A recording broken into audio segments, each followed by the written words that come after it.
Good evening. This is Thursday, October 2nd, 33 days until the 2008 presidential election and about 30 minutes after the vice presidential Palin-Biden debate. Instead of answering the questions that were asked of her, the governor reverted to whatever topic she preferred, often energy. Instead of the hesitance and silence that characterized her recent media interviews, Governor Palin aggressively attacking Senator Biden and the Democratic ticket. The question tonight on this special post edition of Countdown, was it enough? Was Governor Palin's performance tonight the game changer that was needed to reverse the downward slide of the Republican ticket? The governor beginning the debate with a request to keep things informal, asking Senator Biden with microphones open at the handshake, quote, "Hey, can I call you Joe?" From there, it was a short trip to attempting a connection with working class voters and the proverbial Joe six-pack. One thing that Americans do at this time also, though, is let's commit ourselves, just everyday American people, Joe Six-Pack, hockey moms across the nation. I think we need to band together and say, never again. Never will we be exploited and taken advantage of again by those who are managing our money and loaning us these dollars. We need to make sure that we demand from the federal government strict oversight of those entities in charge of our investments and our savings.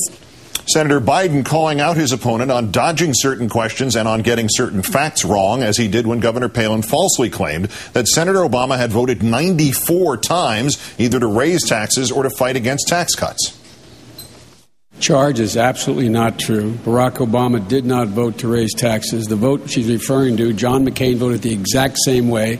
It was a budget procedural vote. John McCain voted the same way. It did not raise taxes. Number two, using the standard that the governor uses, John McCain voted 477 times to raise taxes. It's a bogus standard. Oh, I'm still on the tax thing because I want to correct you on that again. And I want to let you know what I did as a mayor and as a governor. And I may not answer the questions the way that either the moderator or you want to hear, but I'm going to talk straight to the American people and let them know my track record also. As mayor, every year I was in office, I did reduce taxes.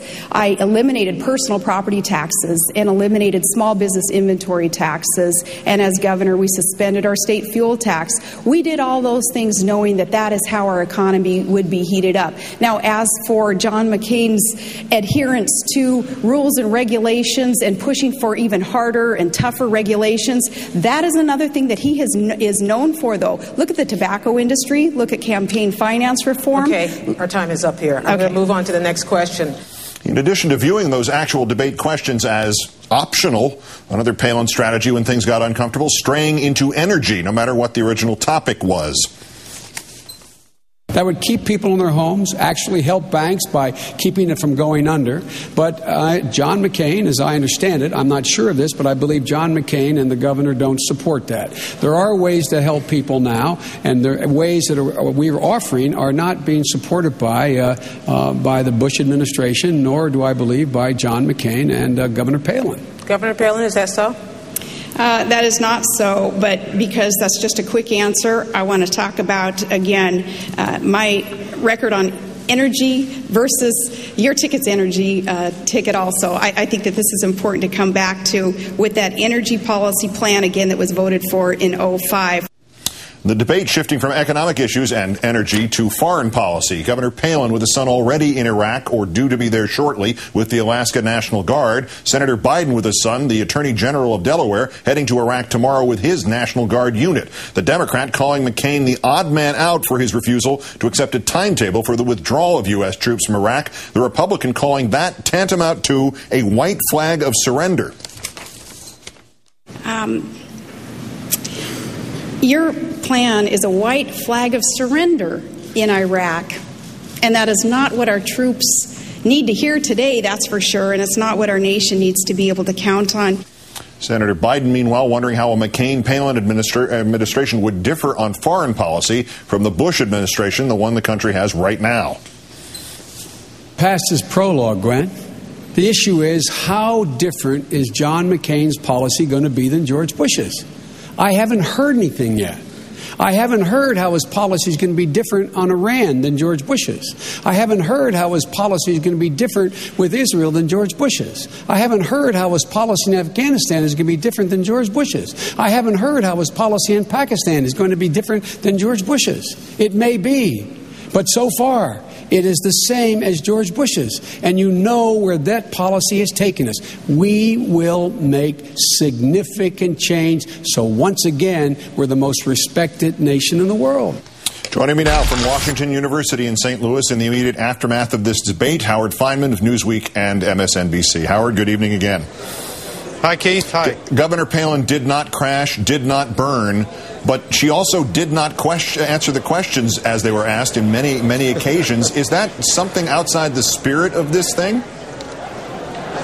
Well, sure. My dominant impression stylistically was of a Wolverine attacking the pant leg of a passerby.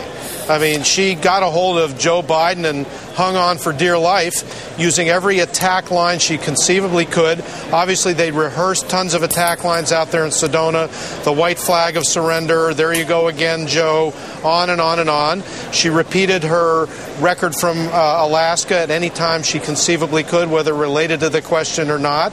She attacked on taxes. She attacked on differences that Biden had with Obama during the primary season. Certainly a legitimate area to attack. It was attack, attack, attack. Resort to Alaska when necessary, not listen to the questions or answer them when necessary, all to get through the 90 minutes by attacking. And at least in that sense, it was successful, because when David Axelrod came out here, that's the chief strategist for Barack Obama, into the spin room where I now am, to begin spinning the assembled press corps, he didn't say, this woman's not ready for prime time. He didn't dare say that, because in this context, in this kind of thing, she was more than ready for prime time. What he said was she didn't distinguish herself or John McCain from John McCain from George Bush. That she didn't do the key thing that needs to be done if you're a Republican, which is to distance yourself from George Bush. In no way, shape, or form did she do that in this debate. And that's what the Biden strategy and accomplishment was here tonight. Other than staunching the hemorrhage that the last 2 weeks had been for her in terms of her interviews, did she do anything to advance the cause of the ticket or Senator McCain in particular? Did she do anything other than make herself less of a liability than she was this afternoon? No, I don't think so. Substantively, no. And her answers or non-answers will be picked apart in the minutes and hours and days ahead. She didn't defend John McCain's health care proposal very well, if at all. She didn't really explain his tax proposals or defend them, other than to say that tax cuts create jobs. She didn't talk about the deficits that would result. She didn't defend the budgetary aspects of it. She didn't really defend or explain in any detail how John McCain's foreign policy would differ substantially or at all from George Bush's. So in substantive terms, and in the terms of the lay of the land of this campaign, I don't think she helped at all. The one thing that she did do was stand toe-to-toe with Joe Biden in this weird kind of setup that we have on what we tend to call debates. It was a very rapid pace, a almost frantic pace that actually in a way suited her, but she didn't really defend or explain or distance her ticket from those from the George Bush years, and that's the key in the view of the Obama campaign, and I think they're probably right. And of course the meme coming out of the McCain campaign is, well, that's just looking backwards anyway. You don't have to worry about the past because it's all gone now. Don't look backwards. Howard Fineman of Newsweek and MSNBC. Don't ever look back. Something might be gaining on you with Satchel Page's version of this.